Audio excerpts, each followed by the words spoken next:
Hey, it is Chris. It is the 22nd of February. It is Thursday, and I am late.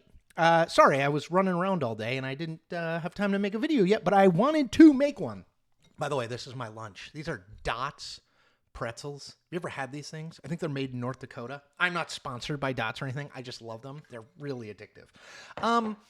What should we talk about today? So I have been, I think, a pretty persistent arguer that Joe Biden's age is the issue he needs to handle in this campaign if he wants to win. He's 81 years old, oldest person ever to run for office, oldest for president, oldest person to ever run for re-election, et cetera, et cetera. You know the deal.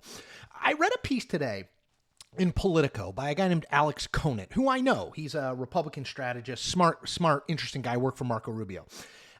He makes the case that Republicans make a mistake by focusing the campaign on Biden's age.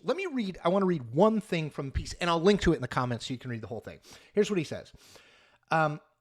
The truth is that octogenarians and nonagenarians, I guess that's what you call people who are 90, are far more likely to die in office than lose re-election. Why? Because a politician's personal traits, including age, honesty, and fidelity, only become salient campaign issues when they are tied to real-world matters that directly impact voters. In most cases, if elected leaders are advancing policies popular with their constituents, voters are willing to look past personal shortcomings and give them another term. Again, I'll link to the whole piece in the comment section so you can see it.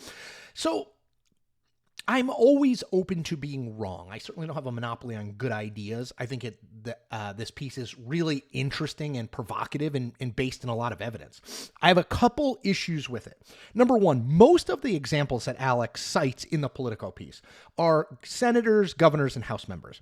I do think that people have a different standard for their presidents, sort of what they expect from a fitness perspective from their presidents. That's point one. Point two, and I mentioned it.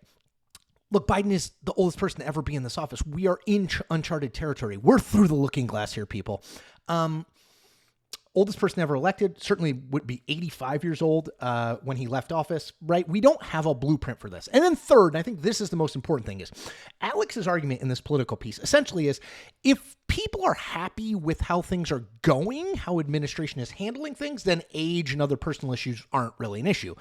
But that's not the case right now, right? Like economy, people's perception is that the economy is still struggling, even though many of the numbers suggest, CPI, inflation, et cetera, suggest things are going well. I got to stop doing that because the thumb comes up.